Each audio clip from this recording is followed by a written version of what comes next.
Good morning everyone. మనోవిజ్ఞాన శాస్త్రం యొక్క పరిధి, మనోవిజ్ఞాన శాస్త్రము విద్యా మనోవిజ్ఞాన శాస్త్రానికి ఏ విధంగా అప్లికబుల్ చేయాలి,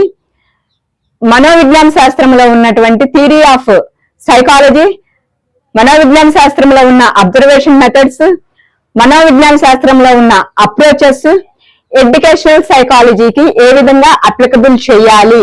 అన్నటువంటి విషయం గురించి మరి మనోవిజ్ఞాన శాస్త్రము హ్యూమన్ బిహేవియర్ గురించి తెలియపరుస్తుంది.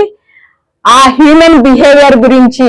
తెలియపరిచిన మనోవిజ్ఞాన శాస్త్రాన్ని ఎడ్యుకేషనల్ సైకాలజీకి ఏ విధంగా అప్లికబుల్ చేయాలి అన్నటువంటిది, మరి అదే విధంగా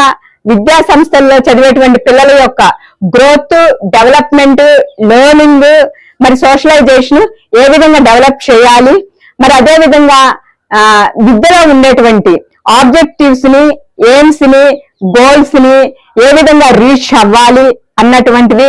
మరి అదే విధంగా మనోవిజ్ఞాన శాస్త్రం ఇచ్చినటువంటి టాస్క్ల్ని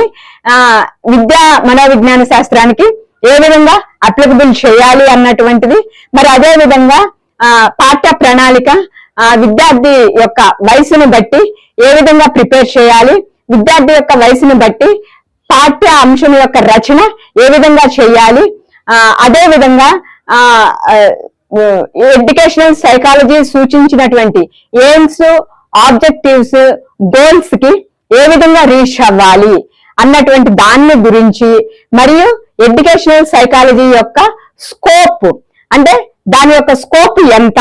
అన్నటువంటి దాంట్లో physical development, intellectual development, thinking development, social development, emotional development,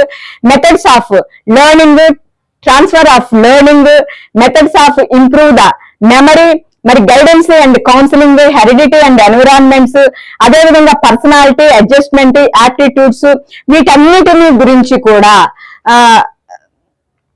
long video అన్నటువంటిది నేను చేశాను. తప్పకుండా ఆ లాంగ్ వీడియో చూసినట్లయితే ఇప్పుడు నేను చెప్పిన ప్రతిదీ కూడా చాలా క్లియర్ గా మీకు తెలుస్తుంది. Thank you to